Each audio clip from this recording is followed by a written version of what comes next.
Good morning, everyone. Welcome to today's webinar. Today we are discussing COVID updates and new employment posters and notices. My name is Jake and I'm part of the team here at CalWorks Safety and HR. Our goal, as always, is to provide current information and access to new webinars as we have updated information, so be sure to look out for our email updates. Before we begin, I would like to remind our attendees that you are in listen-only mode. If you have questions during this webinar, please feel free to use the chat box and our speaker will try and answer as many questions as they can during the last 10 to 15 minutes of the webinar. I will be helping to facilitate your questions. If we do not address your questions today or you would like to receive a copy of the presentation, send us a note at info@calworksafetyhr.com and we'll help you out within 24 hours following the webinar. Now, I'd like to introduce our speaker for the day. Don Dressler is a founder and managing partner of CalWorks Safety and HR. Dressler is a frequent speaker on workers' compensation, health insurance, human resources, and organizational development issues. Please welcome Don. Good morning, everyone, and I'm glad to have you join us. I do want to give you just a little bit of a heads up in that we do these sessions the third Thursday of every month. And we have a treat in terms of next month in February 16th. Our presenter will be an expert on cybersecurity and how it affects your operation and it affects your information in your systems.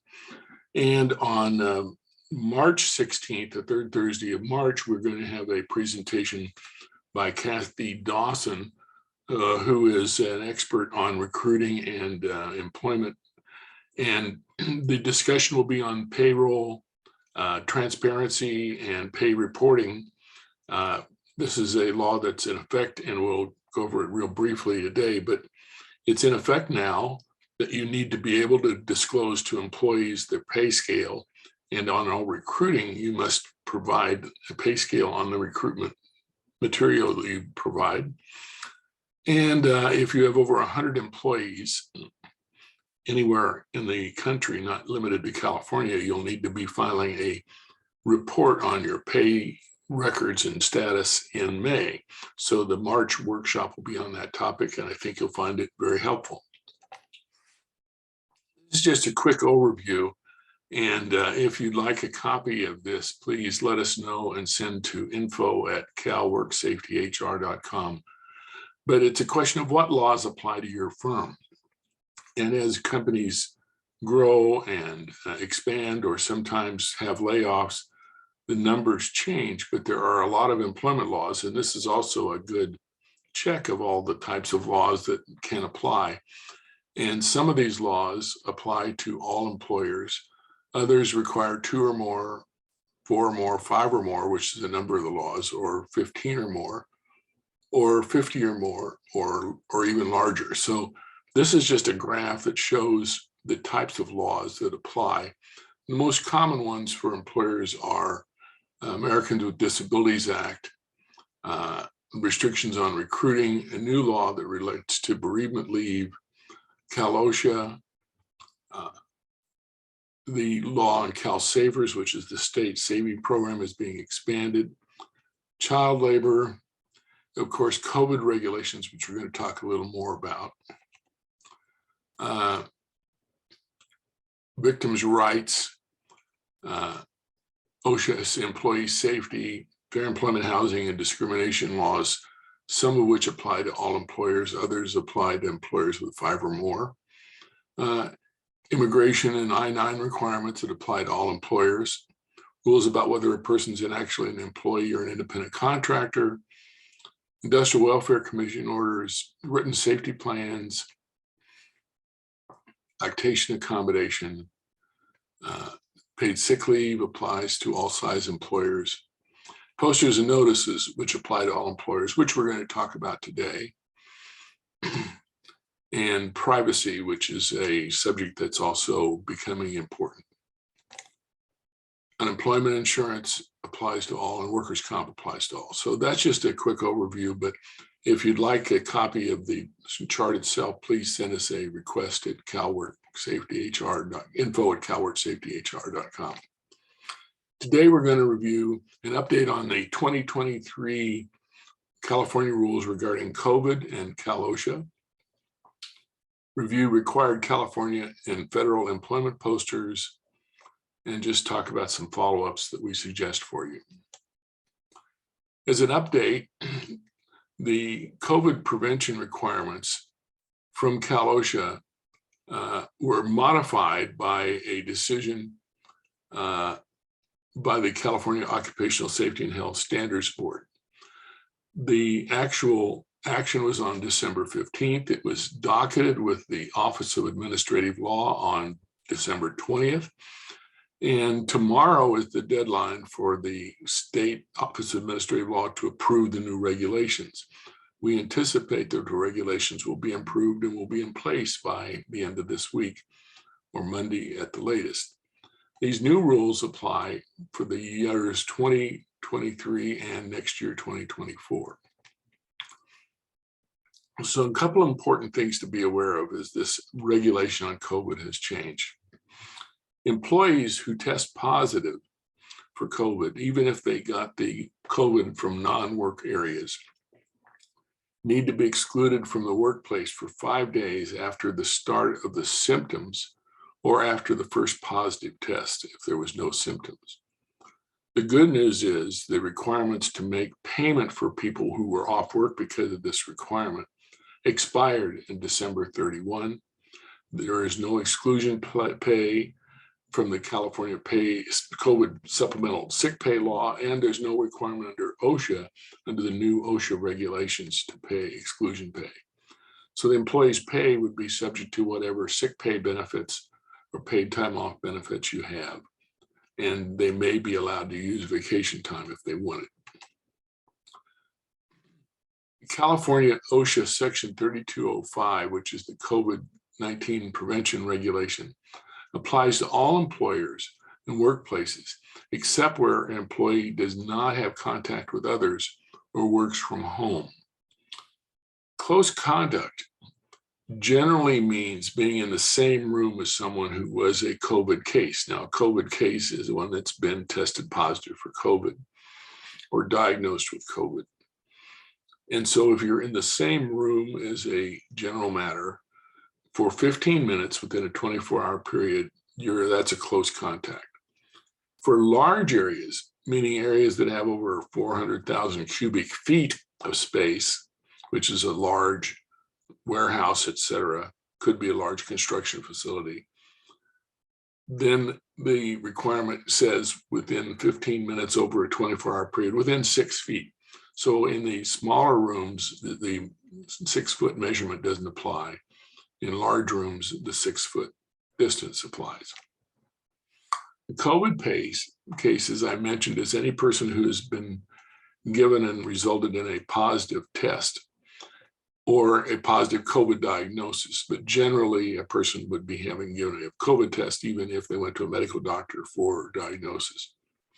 Just as a reminder what the COVID symptoms are: a fever of 100.4 degrees Fahrenheit or higher, or chills, cough, shortness of breath, muscle or body aches, headache, sore throat, new loss of taste or smell, congestion or runny nose, nausea, or vomiting.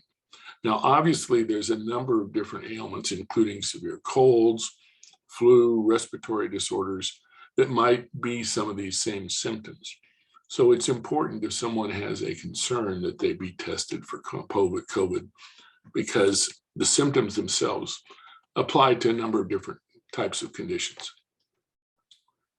An exposed group means people who are in the working area present when another person who had COVID, in other words, a COVID case, was in the room. And it includes areas such as bathrooms, hallways, eating and waiting areas, but not a place where people just move through and are only there momentarily, a minute or two as they're passing through. Employers need to have face coverings available for employees. And a face covering means a surgical mask, an N95 or similar respirator, or a mask of tightly woven fabric with at least 2 layers.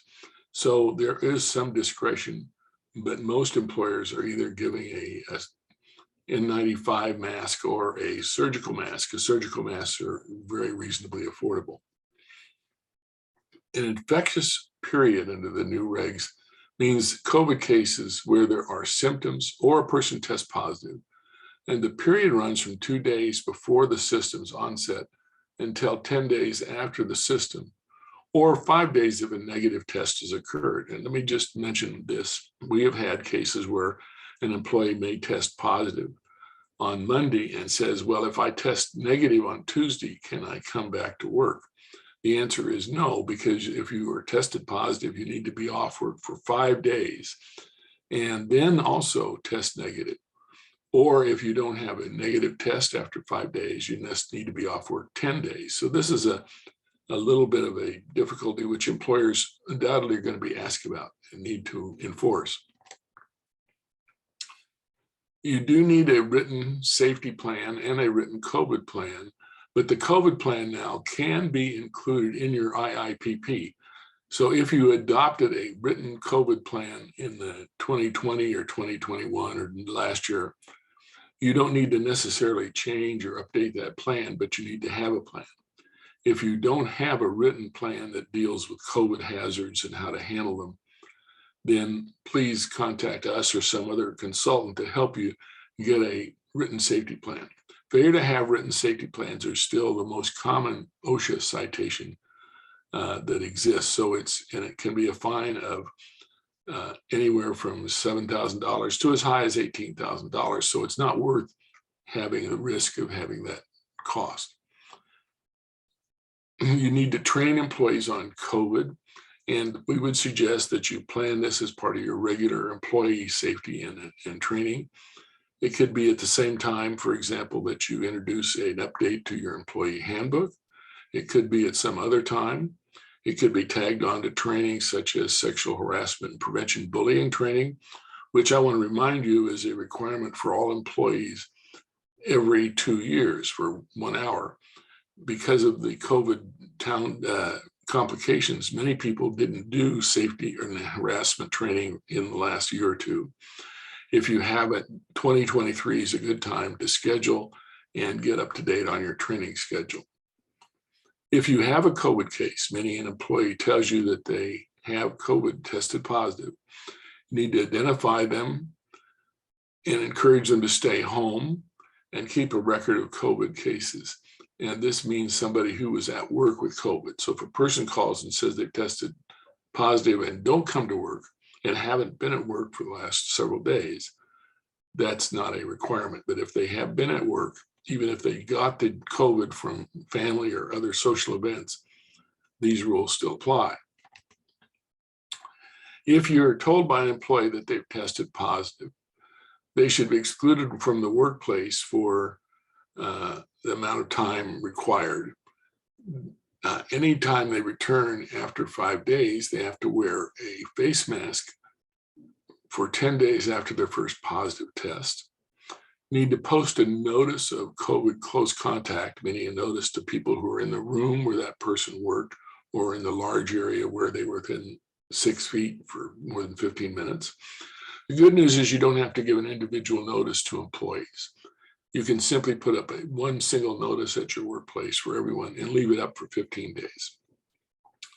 You need to make face coverings available to employees and allow them to use it. And it's a good idea to review the ventilation of your facilities and maximize air circulation and use effective air filtration, because it will help not only reduce the risk of COVID, but also reduce the risks of colds and respiratory disorders as well as flu. If there's a COVID outbreak, meaning 3 or more employees have COVID cases in one location during a 14-day period, you need to offer free COVID testing to employees who are exposed. They don't have to take the test. You couldn't require the testing, but you don't have to require the testing. And you need to then make COVID testing available every week for those who are interested, as long as the 14-day period is in effect. Employees in close contact should have a negative COVID test within 3 to 5 days or be excluded from the workplace. A major outbreak is where 20 or more employees have visited the workplace within 30 days. At this point, COVID testing shall be required of all exposed employees twice a week and report a major outbreak to Cal OSHA, but not to the local Department of Health. You need to provide respirators or face masks. And if people don't wear face masks or respirators, they need to stay 6 feet away from other people, except if it's not feasible. Hopefully you don't have this. We've had no clients of ours that have had a major outbreak, and I hope that none of you do. So those are kind of what's going on, and to be aware of the COVID situation. Now I'm talking about employment posters and notices, and this is kind of a conventional topic every January. Employers must place these federal and state posters where employees can easily read them. Employees working from home are not exempt from this, and so they can be sent a poster, although that's probably not likely. But you can also have a digital reference to the posters on your employee in-house website or other available means, so they can get access to the posters without the cost of obtaining a physical copy. By the way, you can use digital posters for all work sites if they're available and accessible to the employees. There are a set of rules for posters under California law and also under federal law. And let's go through first posters that are required by California. There's a minimum wage poster that's been revised for January 23, and the new California minimum wage is $15.50 an hour.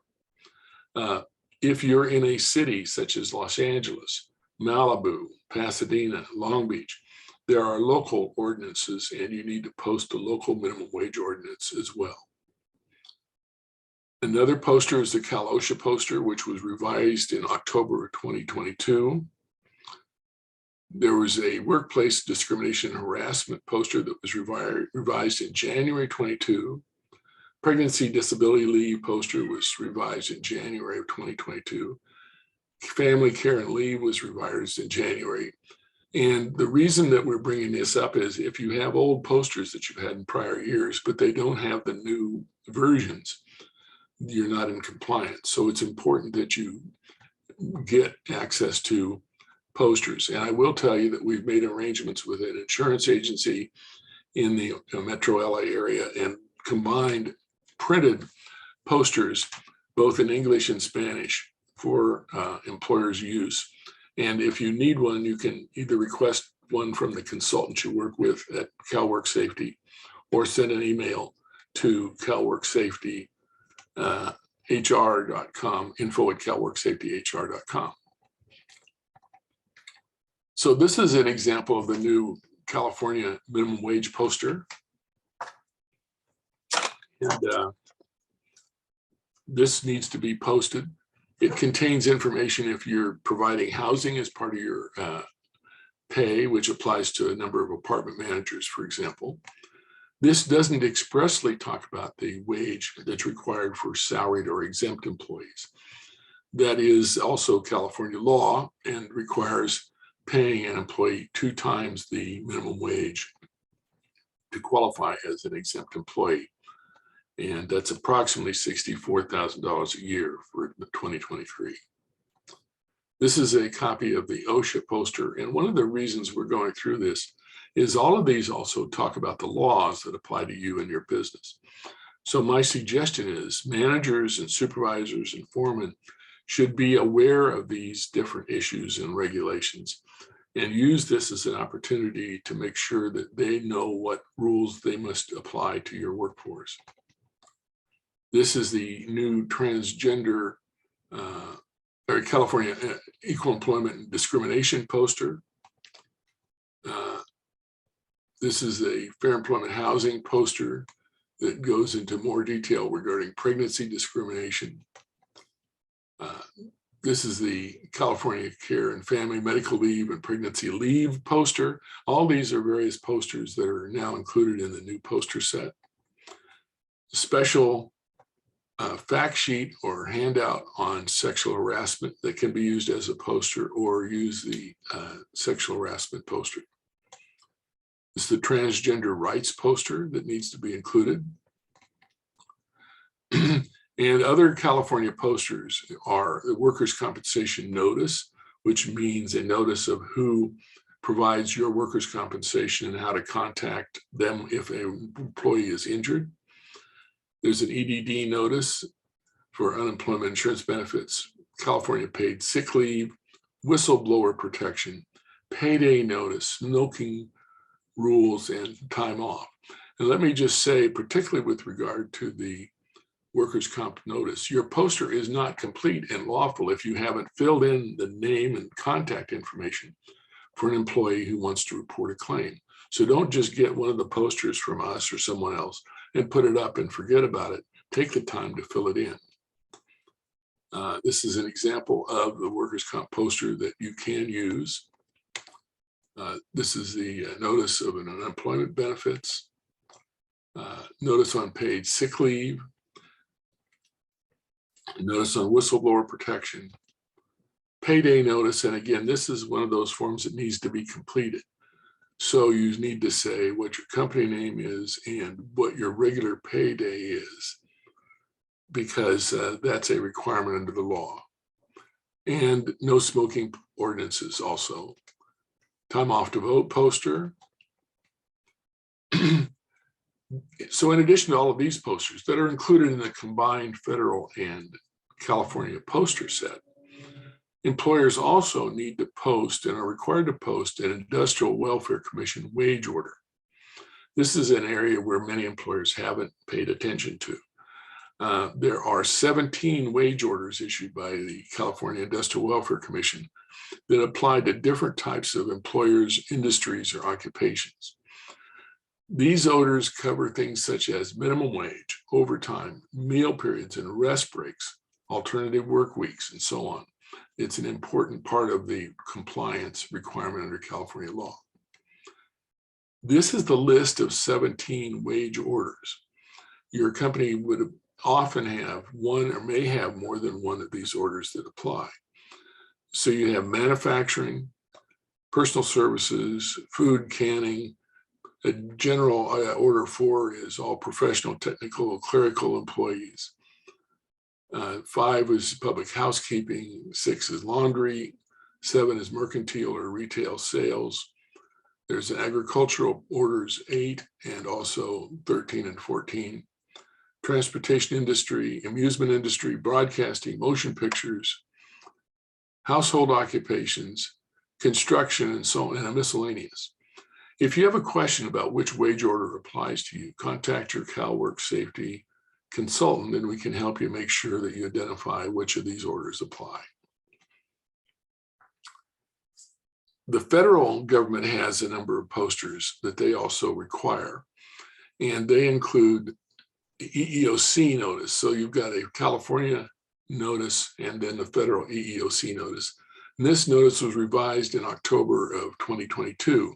So if you have an older poster, it will include the new revised requirement.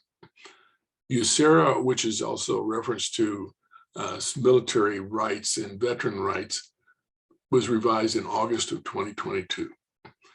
The federal government requires a notice about polygraphs, even if you don't use lie detectors in your process.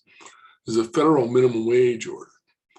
There's an IRS order notice 797, which was revised in December. And there's a notice about IRS withholding and earned income tax credits. Employee right to know is an order that relates to hazardous chemicals. U.S. Customs Immigration Service discrimination notice relates to national origin and citizenship status. And then a general emergency contact number. Who do you call in case of fire, emergency, medical help? Again, the posters contain this as a block where you need to fill in what the numbers are for your area, for your operation. As an example of these various posters, this is the EEOC poster. This is the Military Uniformed Services Employee Act or Veterans Act poster. Polygraph notices. federal minimum wage. And of course, you'll see the federal minimum wage is much less than the California minimum wage. This is the IRS notice regarding refund for income tax credits. This is IRS withholding notice, workplace discrimination notice from the Customs Immigration Service, another federal U.S. Citizenship and Immigration Service poster. And this is an example of the emergency contact. So you can see you need to complete the numbers to call an ambulance, to call fire and rescue, hospital, physician, police, Kalosha. And some of these numbers would be for your area 911. But this is also an opportunity for you to let the medical doctor your employee should use if they have a work injury. And if you use a medical provider network, so you restrict the employees to going to doctors that you have chosen and work with, that needs to be posted on your bulletin board. In addition to posters, there are a number of notices or pamphlets or handouts that need to be given to employees at different times. A number of them are part of the new hire process, required at time of hire. So this is just a reminder. And these are forms that are available either from the state, or we can help you get copies of these notices. The California Chamber of Commerce sells copies of sets of these notices. They're downloadable on the internet, but in any how you achieve it, you need to have a packet and a new hire process, and make sure you get and can confirm that you gave these notices to people when they were hired. That includes sexual harassment rights from Fair Employment Housing, a notice about workers' compensation, notice about state disability, and paid family leave, and rights of victims of domestic violence. When someone takes a leave, is laid off, or terminated, there's some additional particular notices that must be given. So the state disability insurance pamphlet, which is available for download or available on the internet from EDD, and it's called For Your Benefits, needs to be given to an employee when they're taking a disability leave. And that also could apply to employees who are taking family leave. Paid family leave is another notice, and employees who are taking time off to care for a family member or a designated person can obtain pay for up to 8 weeks from EDD, and this is a notice about that process. And any person who's terminated, laid off, or quits, even includes voluntary resigning, needs to be given an unemployment insurance notice. We can help you from CalWork Safety. We would suggest, if you haven't done so, that you review your handbook. There are several areas of law that changed for 2023 from prior years, including bereavement leave and some protected status under the equal employment sections. And if you had a bereavement leave before, but it wasn't meeting the standard of 5 days unpaid leave, you need to make sure your materials are updated. It's also helpful that your supervisors know about the rules and policies that apply. And so we can help with training. We can do virtual online training or come to your facility to do training. It could be a lunch and learn type session or a coffee break training. It's important because the supervisors and managers are the people who are on the front line of compliance and following the procedures. We do suggest that you review your employee handbook, and we recommend that generally annually. And this is a reminder that we present a free webcast on current employment issues the third Thursday of every month at 10 a.m. Also, as I mentioned, the February 16th session will be on cybersecurity, and the March 16th session will be on pay transparency and pay reporting. We're here to help you any way we can with issues that affect your operation. And we have time for questions if there's anything that we can do that would help you.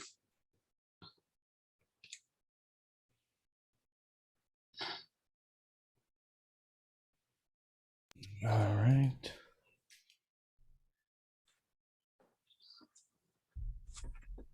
So our first question here Hi, Don. Please repeat condition that requires posting of notice. Is it that somebody had contact with somebody who tests positive, or that someone actually tested positive? If an employee tested positive for COVID and was in your work facility, then you should post a notice on your board that there was a exposure. That's a way of making sure that employees are aware of their risk. You don't have to put the person's name, but this is a replacement for the rule before that you were supposed to give employees individual notice when somebody was at work with COVID.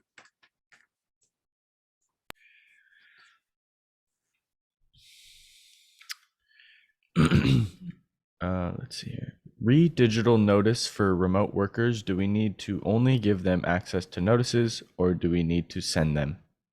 If you have access to digital notices and you, for example, have on a web page for your employees how to obtain it, that's sufficient. You don't have to send them a hard copy in addition to making it available in a digital format.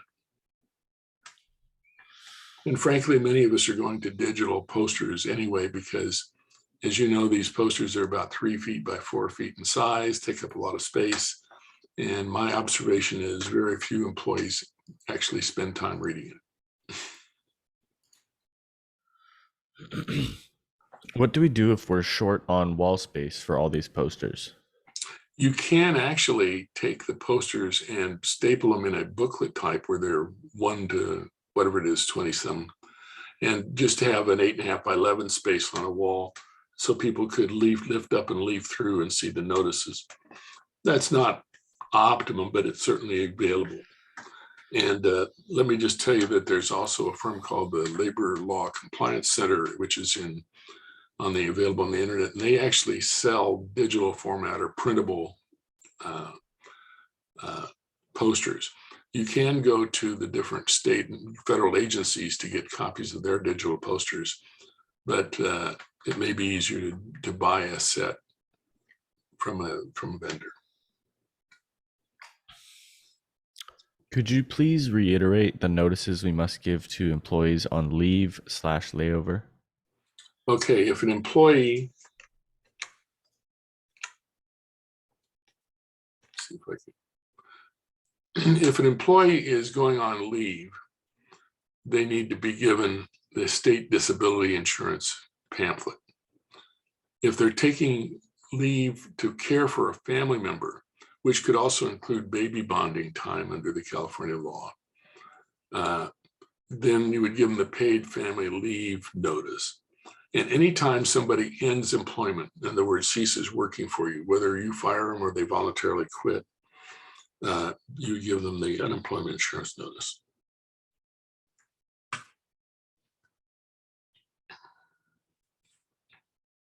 When we have a production facility and people don't work at a desk, how does a digital poster work? If they can, and most employees in my experience now have access to smartphones, if they can access the posters by their own personal smartphone or a company terminal, if you make one available, that certainly would meet the requirements for compliance. What was the website for digital posters? I don't have the exact number, but it's Labor Law Compliance Center. You can Google search it, and they sell the physical posters. They also sell a whole variety of other employment related posters, and they sell a printable electronic digital format. It's already available to you, so it's a convenience. Do 2023 posters have to reflect new name of California Civil Rights Department? If you put up the new poster, it's in the new posters that people are producing. So actually, it's not a violation to have a poster that has the old name. But if you're putting up a new set of posters, such as the ones that we have available to our clients, that's already should be included in those posters. All right. Do we have any more questions?